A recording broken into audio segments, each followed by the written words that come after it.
Okay. We're being recording these sessions. At the end of the 5-week series, we'll post them on the website. So if you missed one or you meet somebody that would like to know more about this topic, that's our intent to do that after the series is over. This week's series is going to be on the deadly second wave, 1918, the fall of 1918. On the chat bar, you can see over to the right, if you have some questions and you want to ask them, put them down in the chat room and I'll try and monitor them, and we'll pause halfway through and then at the end also to take those questions. In my introduction, I couldn't help but look around for, some quote about this cliche saying that, history repeats itself. And a little bit of a different one, Sidney J. Harris once said. I'm going to record the rest of this. Interesting. Yes. History repeats itself, but in such cunning disguise that we never detect the resemblance until the damage is done. So I think you'll see some parallels as David goes on today. David Pomplice earned a Bachelor of Science in American History and Political Science from Empire State College. He earned a Master's of Arts in American History from SUNY College at Brockport, where he wrote his master's thesis on the 1918 influenza in Livingston County. Little did he know he was going to be a rock star, just a few years later. He earned a Master's of Arts in Social and Public Policy from Empire State College and is a doctoral student in education at Valdosta State University. So David, thank you very much for starting us off today on this third series. Oh, you're welcome. So today, usually I start out a little bit with an introduction, but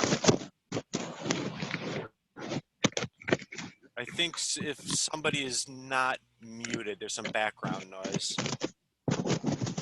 I'm going through now. I'm muting everybody. Okay.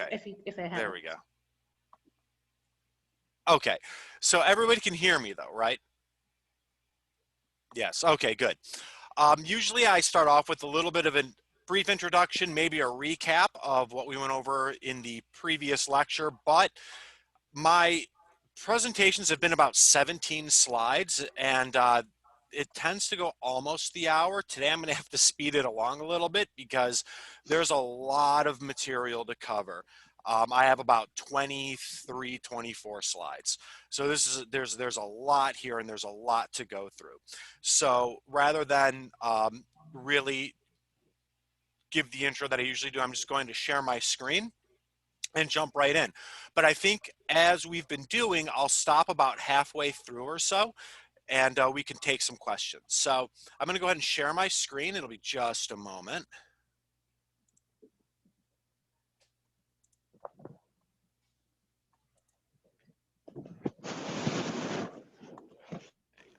Second. There we go. Okay, can everybody see the screen? Is it working? Yep. Okay. So today we're going to talk about the deadly second wave, which really is it's looked at as being from September to December of 1918. But first, we'll just do a quick review of last week. So especially for a point of comparison as far as the two. So the first wave really, it was targeted outbreaks. We're looking at infections in throughout the military, schools, prisons, some sporadic infection throughout communities, though certainly nothing alarming.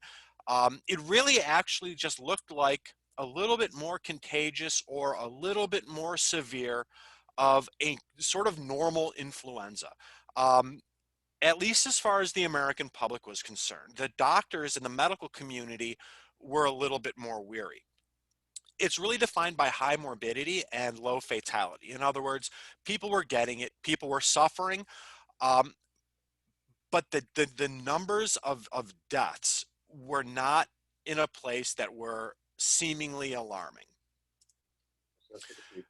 Also during that first wave, there are the debates within the medical and scientific communities. Many believed it to be bacterial. At least that's how they were attacking or understanding the virus, the illness. the medical community struggled to diagnose what was happening. Um, some of the medical community were not even sure that what they were looking at or dealing with was influenza. So there was a debate there within the medical community. And if they didn't know how to diagnose it, they definitely didn't know how to treat it. They were using a lot of experimental medications, most of which were to mask or band-aid any pain, suffering, or to help patient comfort level. We saw there was the one doctor who was advocating for basically prescribing heroin back at that time because of the effect it had as far as really alleviating suffering, because they didn't think they could cure the illness. So you may as well do the best you can to alleviate the suffering. And at this point in that first wave, that spring of 1918 going into summer of 1918, Americans really paid little attention. They viewed what was happening as occurring separate from their own lives. Yes, there's a virus, or yes, there's this influenza, but it's attacking the military. Yes, there's an influenza, but it's in prisons. Yes, there's an influenza, but it's in some of our schools. And not many people are dying from it. It actually sort of looked a bit normal. But the deadly second wave occurs September to December of 1918. And I think these illustrations are kind of neat here. Influenza regains foothold at farm. It becomes pretty clear, pretty quick, that something is wrong. That especially once you start getting into September, late September, especially of 1918, that this is not the normal influenza. Something is really wrong. And a lot of the country starts to really prepare for what looks to be a really terrible epidemic. So it's really the second wave. We're in it now. When people talk about the 1918 flu, I think really what they're looking at is that that second wave. That's really what they're referring to. And here we're in that second wave now. And it's that second wave where the majority, most of the deaths are suffered is during that second wave.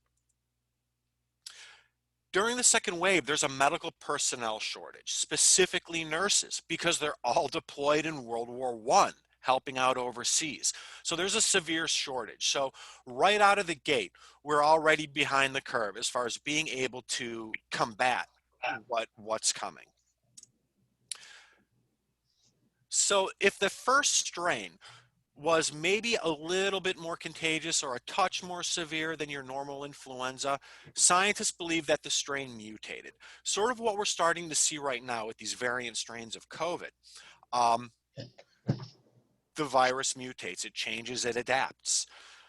So now this new strain is far deadlier than the original wave 1 strain. And when you think back to the first week's lecture, we talked about all these horrible symptoms, right? The lungs filling with blood, projectile nosebleeds, skin turning blue. You really see that in the second wave. So between September of 1918 and December, 22,000 Americans are dead by the time December hits, the end of December. And October is the deadliest month. In October, there's 195 deaths in the United States alone. And I just want to point out, these are conservative numbers. It's probably a lot higher. But that second wave is really where we start to see the suffering and the death count really start to pile up. So what happens is, again, this deadly second wave, it's connected to World War I. In late August of 1918, military ships departing the English port city of Plymouth are carrying troops unknowingly infected with this mutated strain of the virus. The ships arrive in cities such as Brest in France, Freetown in West Africa, and Boston. So from the American perspective, even though we have this less deadly strain kind of circulating in certain parts of the country, the second wave really starts at the end of August, but really beginning of September. And again, it starts due to troop movement in World War I. And this is kind of an interesting quote. The entire military industrial complex, moving lots of men and material in crowded conditions, was certainly a huge contributing factor in the ways the pandemic spread. So very similar to that first wave, where it sort of starts due to the military exposure in World War I. Same with the second wave. It's just by the time the ship arrives in Boston carrying the afflicted soldiers, the strain has mutated. It's changed. Not only is it a lot more communicable, it's much deadlier. Within weeks, 2,000 people are ill at the 1st Naval District, which is a naval command center in Boston, Massachusetts. And so again, this first wave really appears as a more extreme version of influenza. Symptoms in the second wave include extremely high fever, extreme pneumonia. It's where you have the lungs filling with blood, projectile nosebleeds, coughing up blood, and there's a lot of reports of bleeding out of the ears and nose. So this is a really violent strain. It seemed probably that the mortality rate for influenza pneumonia would be about 60 to 70%. That was just an estimate of the time, and it was really high. If you caught it, especially this more extreme strain, you were dead within a couple days. If you lived a week, you were lucky. So the high communicability of the virus is really what terrifies the health officials. Yes, the high death rate was scary. Yes, the symptoms were terrible. But the fact that it was so easily spread really alarmed the medical community. So this here is just sort of a map of how the Spanish flu starts to spread. And it spreads rapidly due to transportation technology. We have waterways and railroads, and the virus spreads following those waterways. It spreads from Boston to Rochester, Buffalo, Cleveland, Chicago, using the waterways, using the trains. People getting on, not knowing, maybe at the time they're asymptomatic, and it's really highly communicable, and it spreads throughout the entire country, and not just the entire country, but the whole globe. Because, I mean, even though we're talking about this from an American perspective, it's really important to remember that, like, you know, what we're looking at now, the influenza really was a global catastrophe. And again, because we are looking at World War I, we're right in the middle of World War I, the country's holding a lot of parades and get-togethers and gatherings in support of the troops, in support of what we're trying to accomplish in World War I. Those parades, some of them have up to 100 to 200,000 people in attendance. That spreads the disease, and it spreads it really fast. By September 3rd, 1918, we have 4,000 men. In March, 4,000 men march, including 1,000 soldiers. This is at a parade.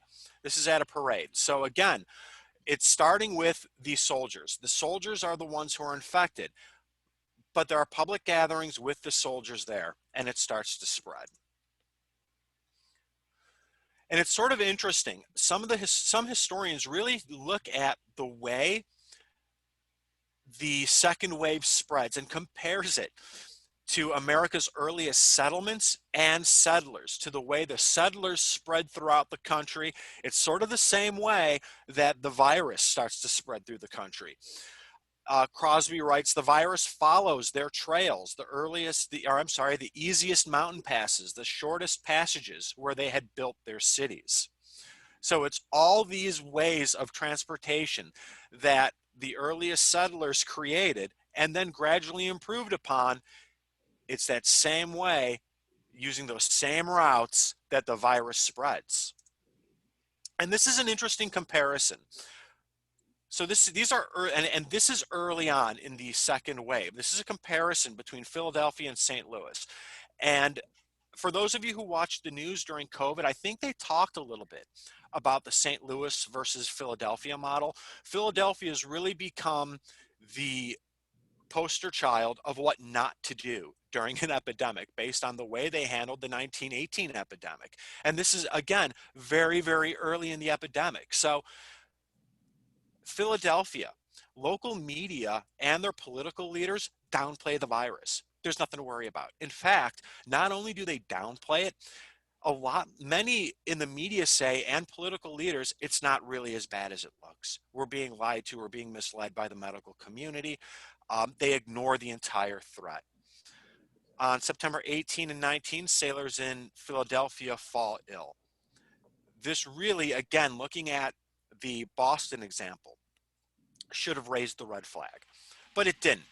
Philadelphia ignores it. They're not concerned. And they hold a parade with 200,000 people in attendance. 12,000 would be dead within a month as a result. At this point, they were leading the nation in deaths. If you compare that to the St. Louis model, St. Louis, Missouri, they hear the reports that are coming out of Boston and they listen to the medical community. The political leaders in the media in St. Louis are really terrified of what's happening, and they kind of see this epidemic coming. So right away, they close the city. They shut down St. Louis, including theaters, schools, churches, sporting events. You start to see people wearing masks. They implement social distancing. Quarantines are mandated, and they do really, really well. So this is just sort of it's a really common comparison whenever you're looking at the 1918 influenza epidemic. You'll see a lot regarding the differences between the Philadelphia model and the St. Louis model. And then as you look through the literature, you can easily see cities who follow the Philadelphia model and how they do, and areas that follow the St. Louis model and how they do. And this is just out of a Philadelphia newspaper in 1918. This is early September 1918. What are the authorities trying to do? Scare everyone to death? What then should a man do to prevent panic and fear? Live a clean life. Do not even discuss influenza. Talk of cheerful things. So this is the comparison here between the Philadelphia mindset and the St. Louis mindset. Do we socially distance and listen to the medical experts, or do we not? Philadelphia chose not to. And you can see their spike in death rate versus St. Louis, which there's deaths, there's always going to be, but if you look at the numbers, St. Louis does a much better job.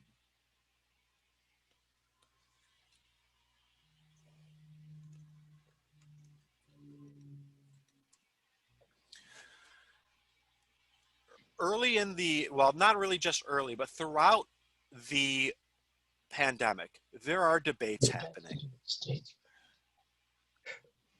And a lot of these debates, when you look at the newspapers and you read the journals, a lot of these debates occur between the medical community and the religious leaders. Now, this is how the country is starting to respond. So we talked about a little bit of the political leaders and the local leadership, but there's also the medical community and religious leaders, and they're not necessarily agreeing.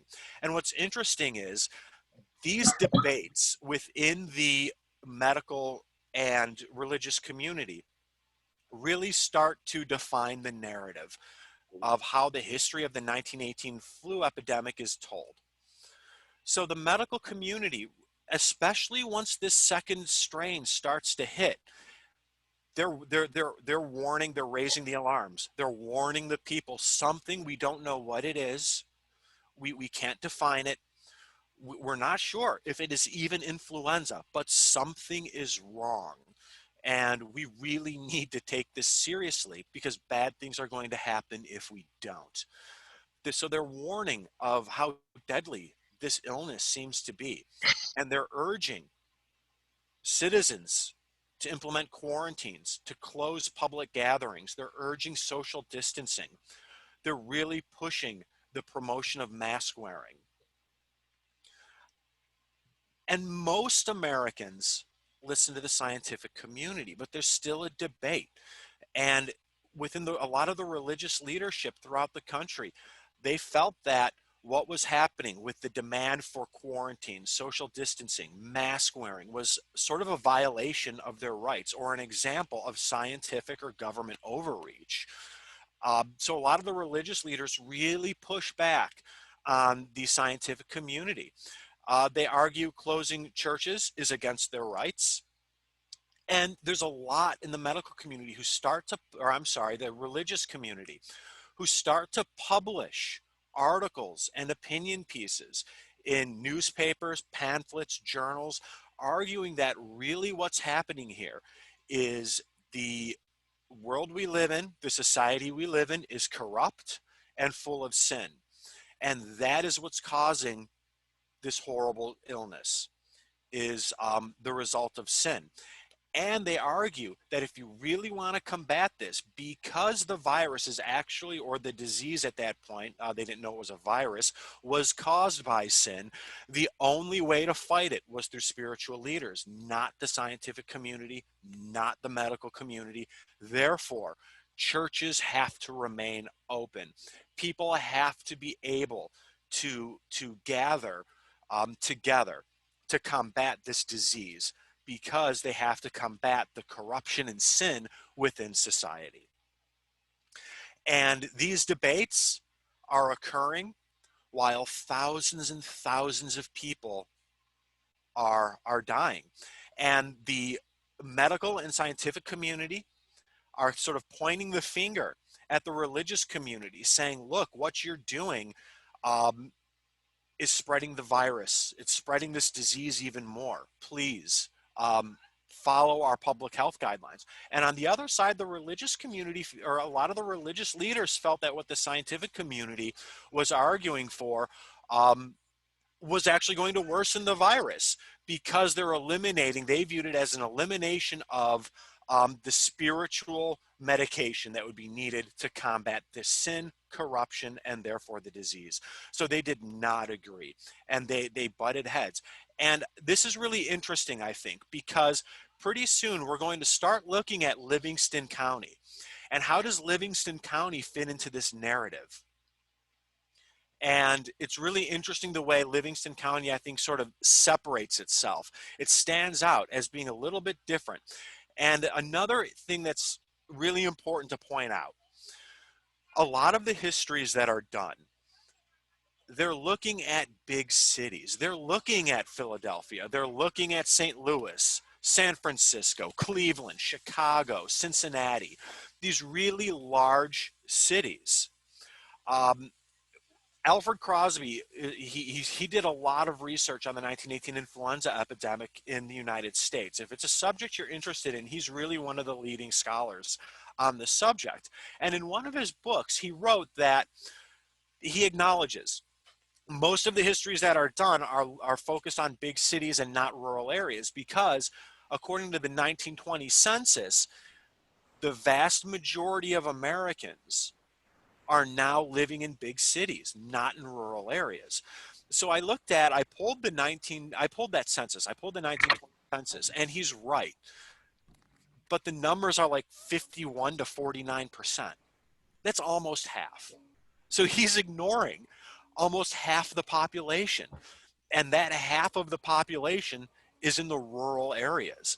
So it's going to be interesting, I think, to look at these debates that we're looking at in the urban areas, the big cities, and how they compare to Livingston County, which, for those of you outside of New York who have never been to Livingston County, it's very rural. It's a lot of farmland, small. It's sort of your typical picturesque small town, farming town, upstate New York. Very different from New York City. Many Americans oppose wearing masks. In fact, there is a big public debate about this. And you can see it gets violent. 3-shot and struggle. They called them mask slackers. If you really supported wearing masks and you said, you know what, we've got to do this, for the betterment of the country, those individuals call the people who oppose mask wearing mask slackers. And David, is yes. this in Livingston County or is this in the urban area? I'm not sure the context. So right now, this is really nationwide. This is sort of popular dialogue that's sort of within public discourse.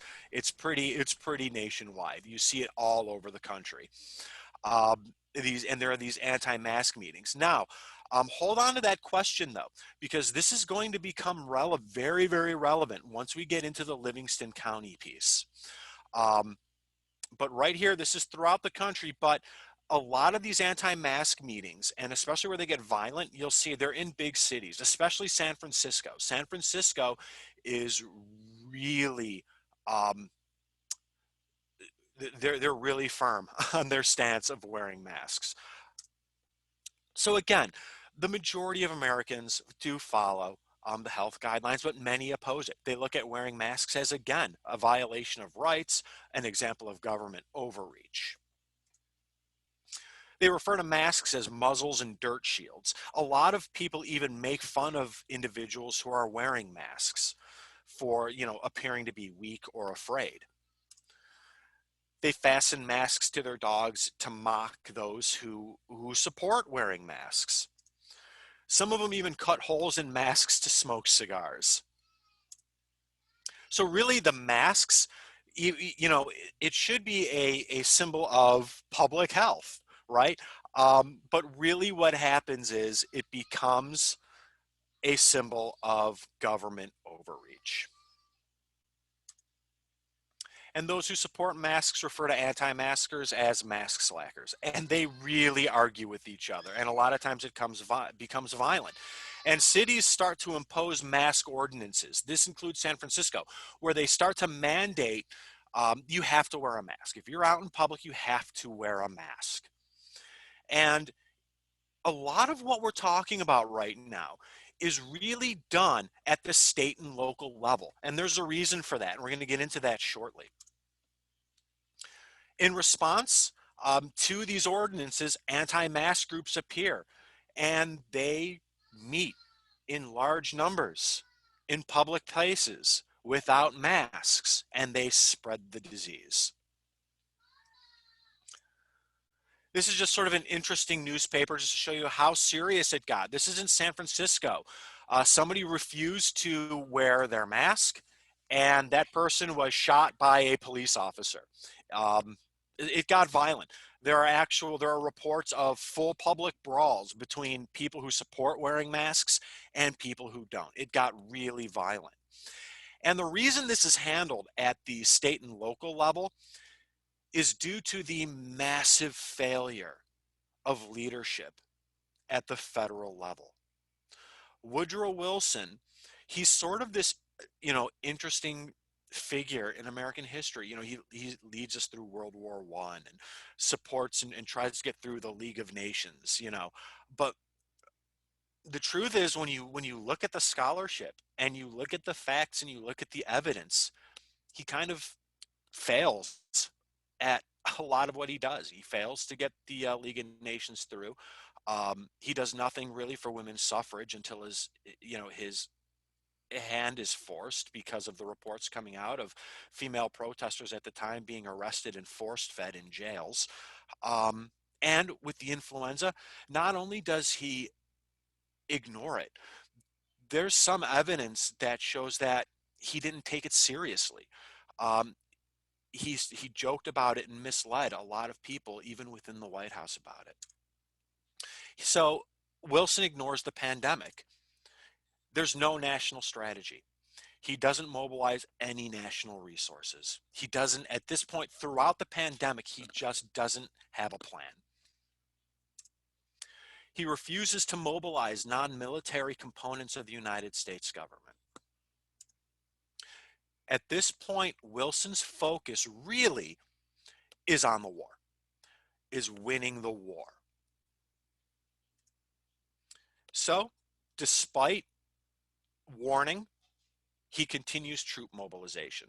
And as we saw in a few slides back, that troop mobilization is what starts the spread of this really deadly, this awful, mutated version of what the globe experienced a few months prior during that first wave. But it's important to know that he's not ignorant on influenza. He knows what it is. Of course, he's a smart guy. He's the only president to have a PhD. Smart guy. He knows what it is. And again, influenza was not an unknown thing. There were influenza epidemics going all the way back. Even there are reports of the ancient Greeks talking about it. So he's not ignorant. One report stated that Wilson asked Army Chief of Staff General Peyton March in October of 1918, quote, if he had heard of the popular jump rope rhyme parodying the virus, and then Wilson actually recited part of it almost as a joke. And that jump rope rhyme that kids were using, it said, I had a little bird, its name was Enza. I opened the window and influenza. So Wilson knew what was going on. He just chose to ignore it. And so that quote comes from America's Forgotten Pandemic, the Influenza of 1918. Predictably, people around him start to get sick. People in the White House becomes sort of a hotbed of disease. His staff, the workers in the White House start to get sick. And of course, predictably, the man who ignored it also fell ill. Woodrow Wilson came down with influenza. He does survive it, but he comes down with it. So before we move in to really this second half, does anybody have, excuse me, any questions, any comments? Kind of open this up a little bit to group discussion, because I did go a little fast out of fear that I wouldn't get this all done. And it looks like we have just under a half hour, so we have time. Are there any questions? Ask Mary G. You had a question about Alaska, and I think it was a good one. You can unmute yourself, Mary. Okay, I just saw on your map there was a big circle around Alaska, and I couldn't see the detail of what that meant, so I didn't know if that meant there were a lot of deaths in Alaska or what. Mm-hmm. So the influenza also, it does hit throughout the globe, and Alaska, there's actually some scholarship just done on Alaska. So yeah, it affects everybody. And I had read a book about that, and I'm not the expert here, but that the Eskimo population was particularly hit hard by the virus.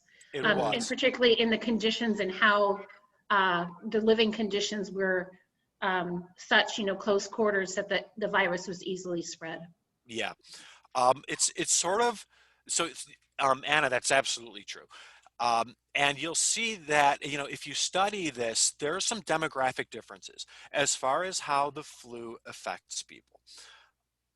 So Native and indigenous peoples were particularly hit very hard. The African American community, interestingly, by the numbers, they're not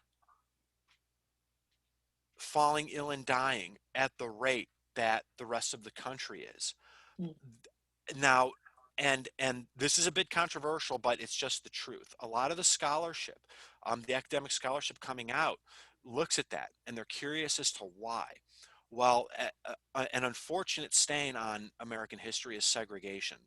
In 1918, there's segregation, but it also acted as a quarantine. You have a community now sort of isolated from everybody else. But to be fair and honest, the other side of that scholarship, states that when members of that community did fall ill, their medical attention was atrocious, even for the day, especially when compared to everybody else. So there are definite demographic differences in who's getting infected, how they're getting infected, and how they're being treated, the type of medical treatment that they're receiving. Louise Wadsworth, you want to unmute yourself and ask your question? I was just wondering when exactly the president got the flu, and did it change his feeling about it? Well, so the war ends in November of 1918. And he has to go to Paris to negotiate the peace. And he leaves there extremely paranoid. He's worried about himself, even though, he seems to ignore the rest of the country. He's very concerned about himself. And he comes down with it. I can't recall the exact date. It's end of second wave or at some point early in the third. It's that winter, 1918 to 1919, I believe. I can check and get you the exact, dates if you'd like, and I can get that for you by next time. Kurt Christensen, can you unmute yourself and ask your question, please? Yes, thank you. Are there any medical treatments that are found workable or helpful? No, everything that's being done well, there are some treatments that are done to mask and bandage suffering and pain. But right now, a lot of the scholarship, especially from a medical perspective that we have, doesn't actually occur until after the pandemic. And when we say after the pandemic, we're talking at least 1930s and 40s. So is there a treatment that can really help people overcome the affliction? No. Are there experimental treatments to help people not suffer? Yes. At this point, because they don't know really what they're dealing with, the medical treatments, we'll call it preventative. It's the scientific and medical community urging people to socially distance, close public places, wear masks. This can be stopped by preventing the spread. Let it suffocate in on itself. Instead, what happens is it runs roughshod through the globe and burns itself out. So at this point, no. But it's interesting, somebody who asked about Alaska. Those, especially cold environments, actually help medical researchers years down the line. I think it's in Antarctica too. They find bodies that were almost perfectly preserved due to being frozen. And so they were able to exhume the bodies, and they thaw the bodies out, and they performed autopsies and all kinds of medical research.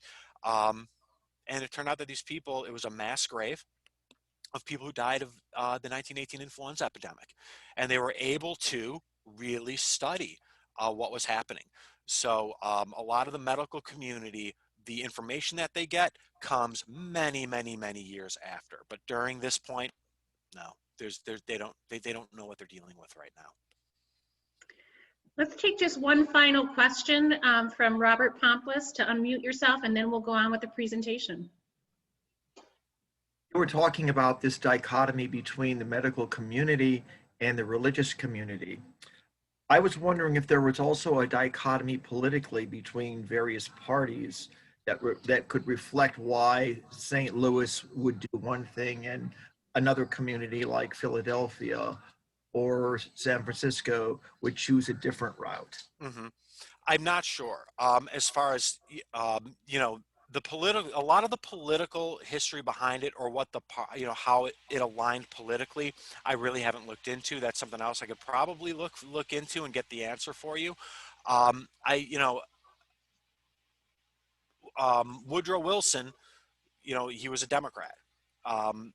The parties, it's important to note that the parties back then were very sort of different. They sort of kind of flipped a little bit, especially once you start getting into the 40s. But as far as if this was a strict, if this became a political partisan issue, I'm not sure what side fell where. I really don't. Or if it actually, if such a partisan debate was there or not. Perhaps because you didn't see it, maybe it wasn't there. I don't know. Yeah, it's that wasn't something that I really looked into. I do know this as far as the political portion of it, at least at the federal level, they're not even talking about it. Really, and it starts with that leadership from Woodrow Wilson, ignoring it, downplaying it, misleading, sort of poking fun at it at times. There's not even really a dialogue about it.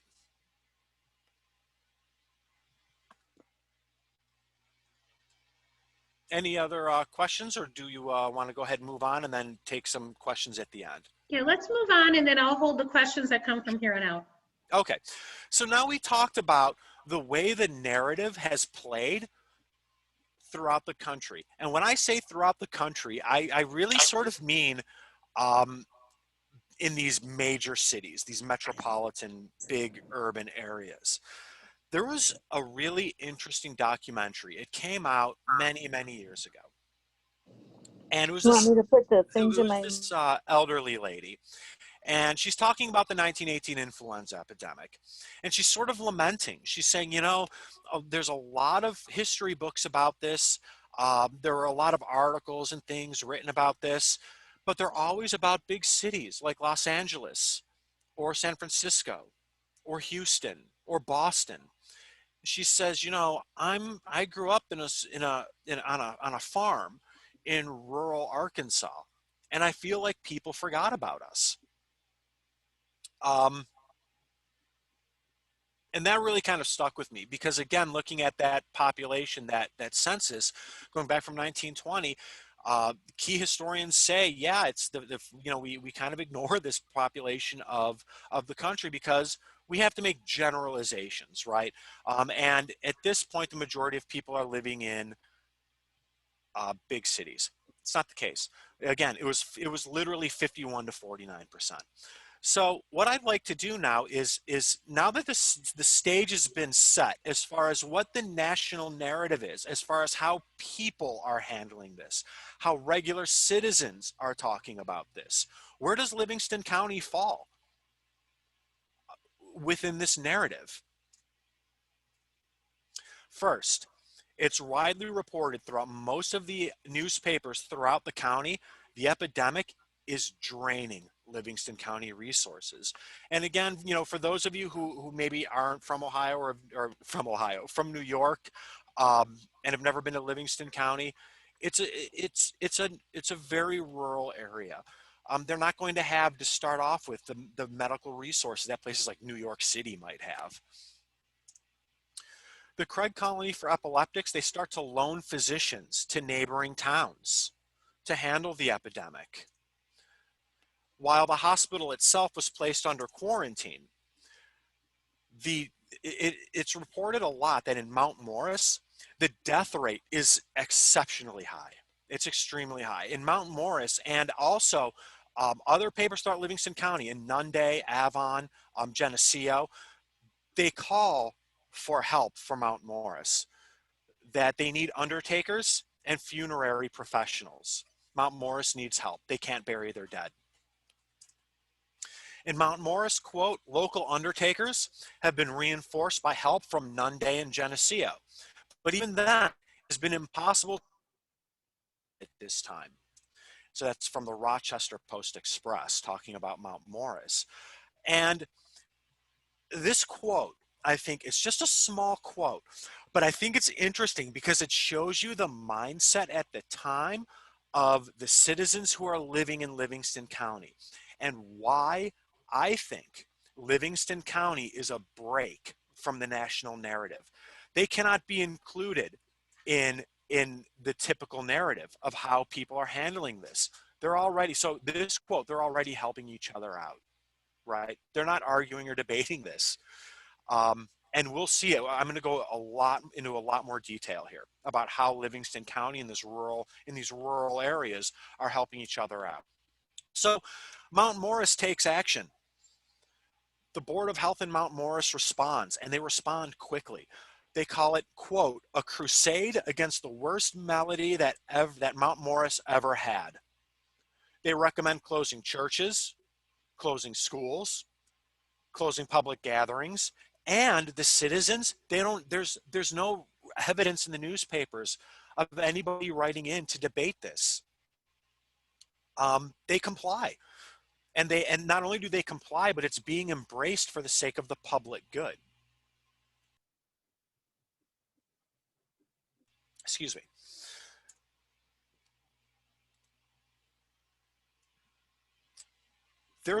So Mount Morris in a lot of areas throughout Livingston County has a high Italian population.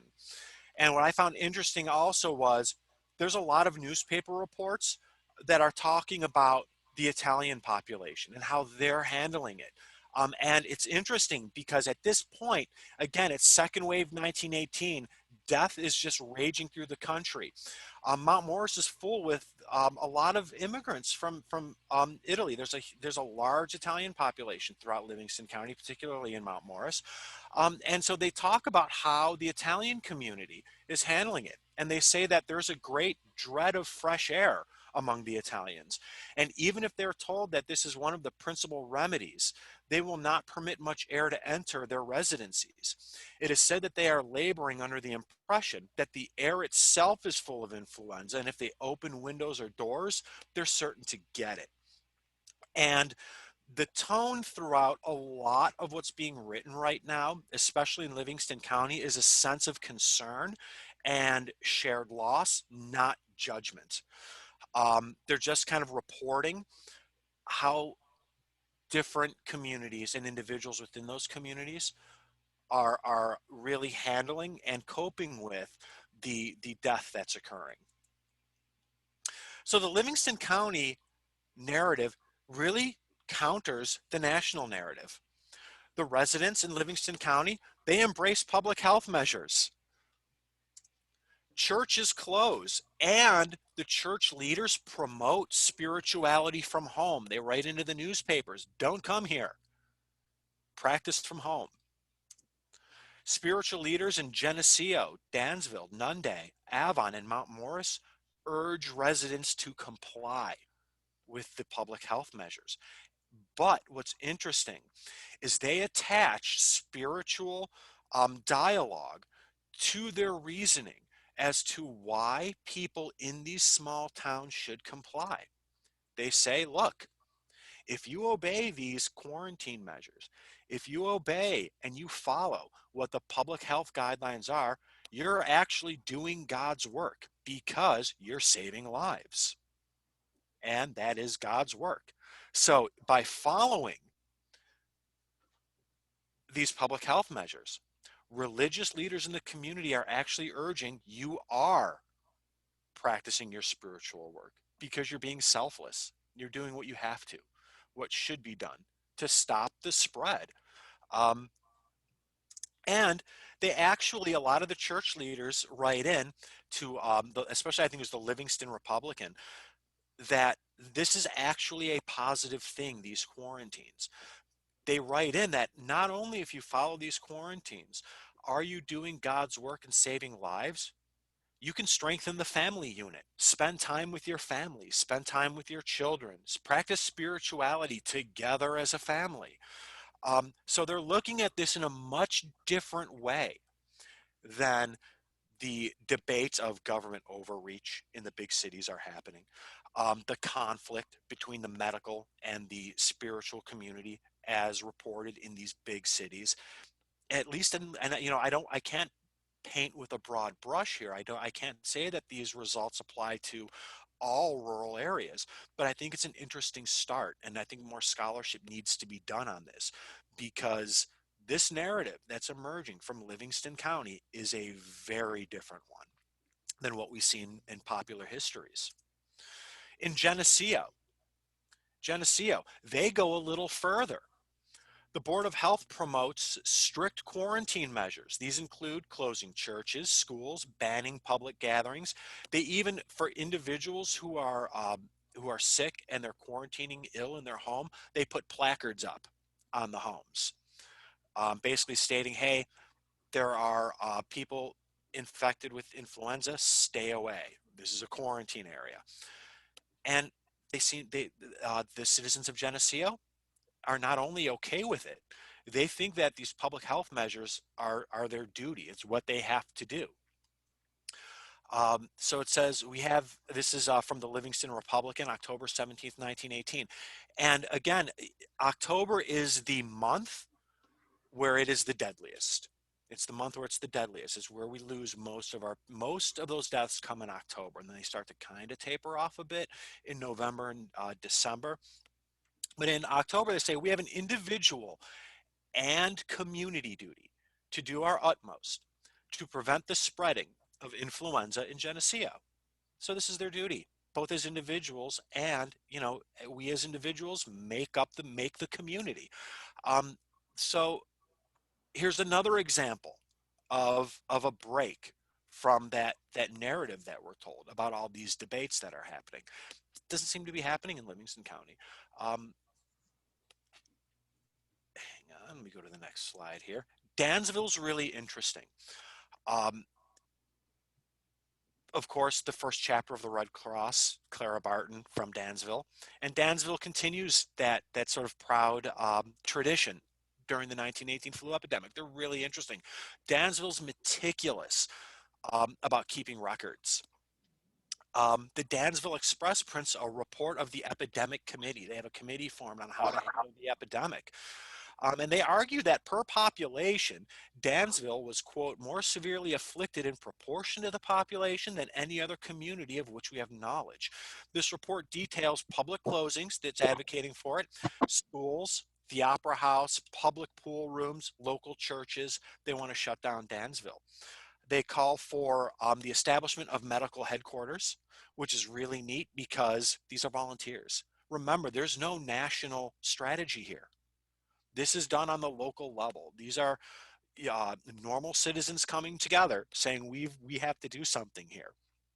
So they established medical headquarters for the purposes of receiving all calls for medical aid, nurses, and other help. The headquarters remains open day and night.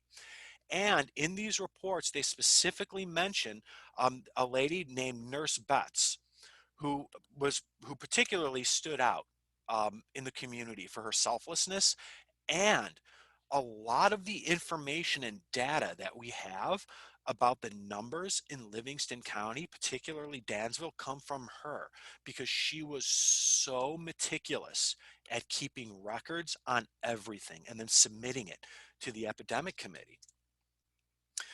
An obituary of an 11-year-old girl, Rose Allen, as printed in the Dansville Express, who passed away during the influenza epidemic, states, during her illness, she was attended by Miss Betts, the village nurse, and other ladies gave their time to relieve her sufferings, and 6 of the physicians also visited her, but nothing could be done to keep her here.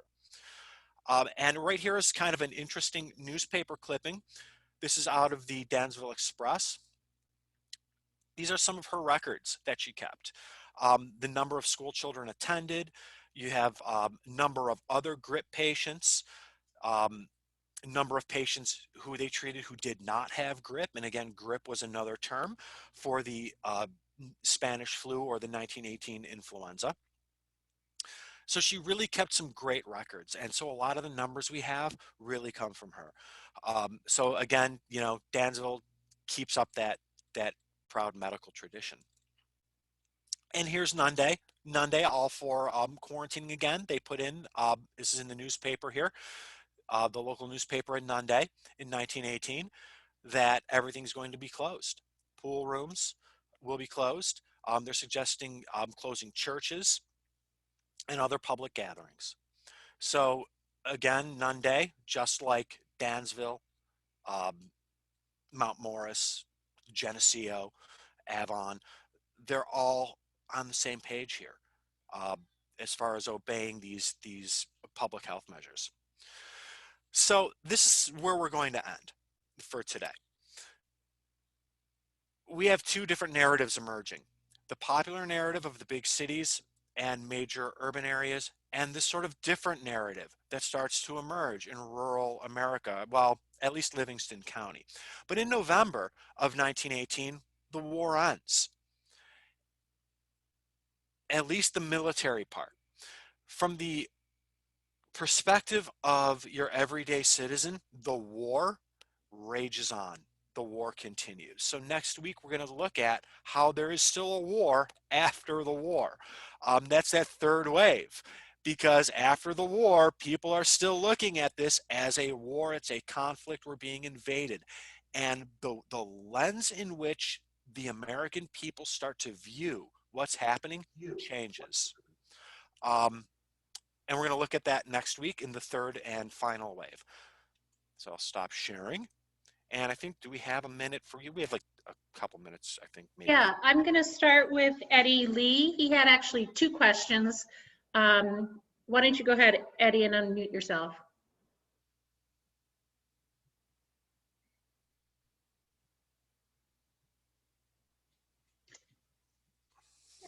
Eddie Lee, did you unmute yourself? I did, sorry. So my first question was about Woodrow Wilson. Some historians call him a militant Christian, so because he was a devout Southern Presbyterian. So I'm wondering what influence his religion had on his sort of hands-off attitude toward the pandemic. That I'm not sure. He, at least from an ideological point of view, at this point, what he's concerned with is the idea of spreading democracy. It's, looking back now, we would refer to it as sort of Wilsonian foreign policy, or it's a term attached to being a Wilsonian Democrat. The idea that we as the United States have to spread democracy throughout the globe. And if it has to be done through military conflict, so be it. During this point, as far as his handling of the 1918 flu epidemic, I can't say that his religion played a part in it, because he's not concerned with it. He's interested in the war. He's interested in spreading democracy and freedom. That's really where his mind is at this point.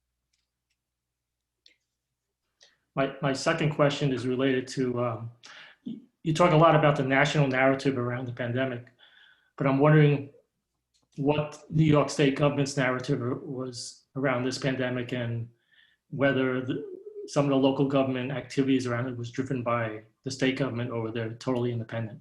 Yep. So from what I'm showing, as far as the research I've done, it's being handled at the local level. And that's an interesting question, because we actually have a direct comparison between how Rochester, New York is handling the pandemic and how Livingston County is handling it at the same time. Rochester, New York, the mayor isn't into the quarantine. He's not into social distancing. You see these sort of debates, and Rochester does not do very well until they eventually come around. They eventually come around, and once they do, their numbers get better. So as there's not necessarily, from a political perspective, statewide ordinances where you have the sort of state government mandating what everybody has to do. It's very localized. I'm going to give Kathy Shanahan a chance to ask her a quick question. Unmute yourself, Kathy.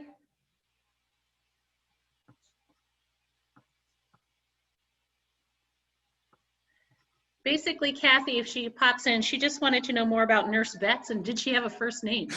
She does have a first name. I'm sure.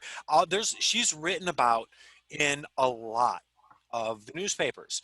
Her name kind of keeps coming up, and in all the newspapers, she's referred to as Nurse Betts. That's it.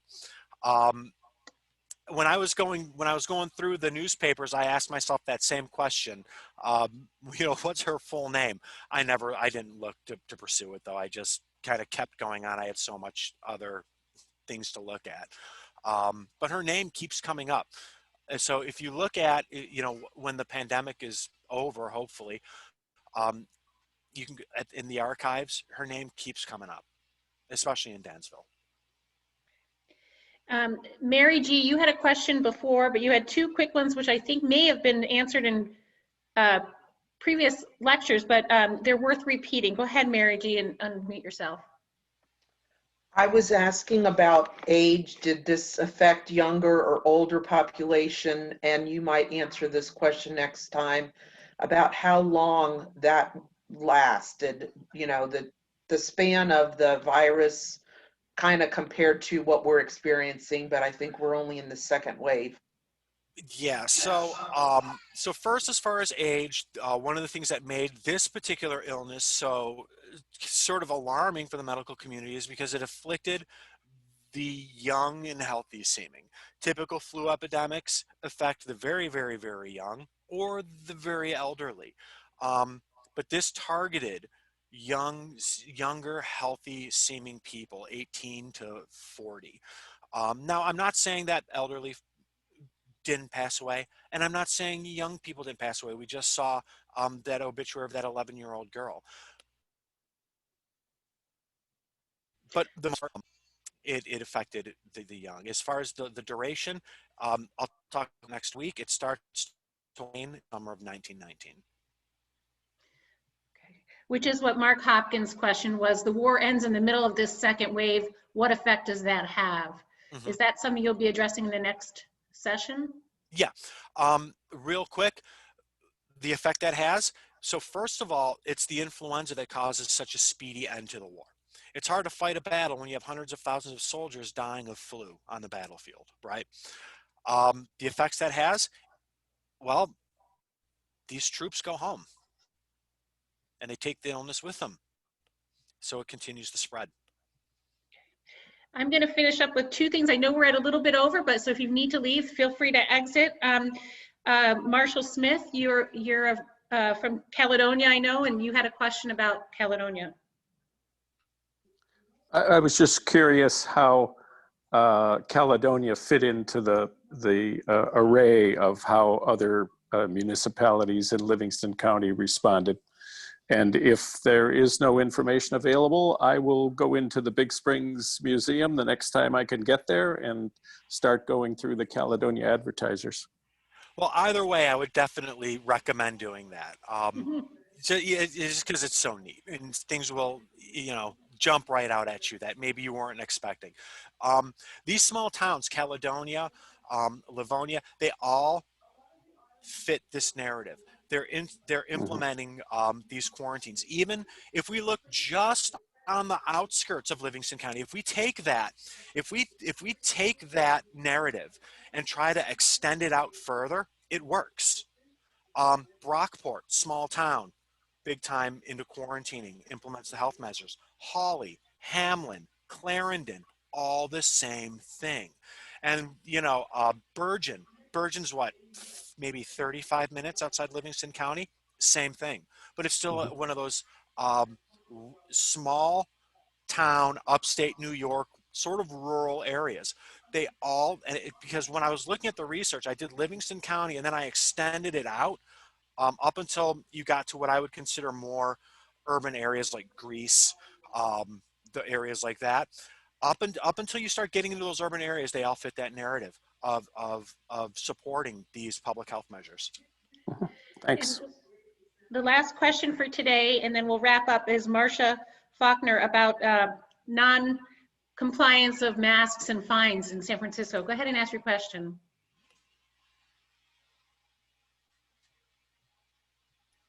I read somewhere that they fined people in San Francisco $5 for not wearing a mask. Yeah.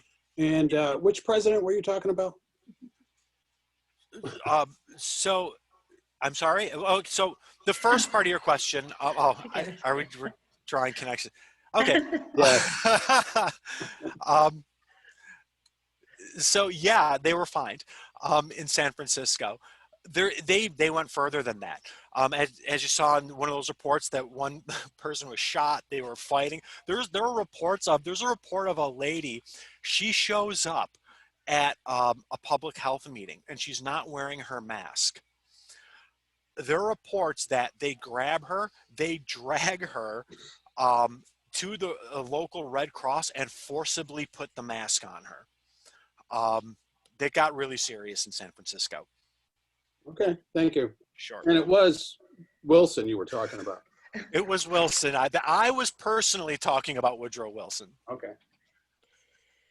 Well, next week we're going to talk about the third wave, the winter of 1918 to 1919. We hope you can join us. And I did want to put a little plug to let you know, if you weren't following the chat, that the Livingston County Historical Society is currently working with David Pomplus and Sue Conklin and myself and an exhibit designer to put together an exhibit entitled 1918 Influenza and COVID-19 Deadly Diseases a Century Apart. And to answer responding to Marshall about, Caledonia and these other towns, part of that exhibit will, of course, focus on Livingston County, but we're putting together a binder of sorts. So any information that we have, any newspaper article, the more nitty gritty, will be kind of available if people want to search through as much information as we can gather on the county. So if you've got stuff to add, Marshall, or anybody else, or Tom Cook out there in Nunde, send them our way, and we'll incorporate what we can into this exhibit. So thank you very much, everyone. Will do. We will see you next week, hopefully, and feel free to share the link. And I'll make sure it says lecture 4. The first email. Thank you, Anna. Thank All you. right.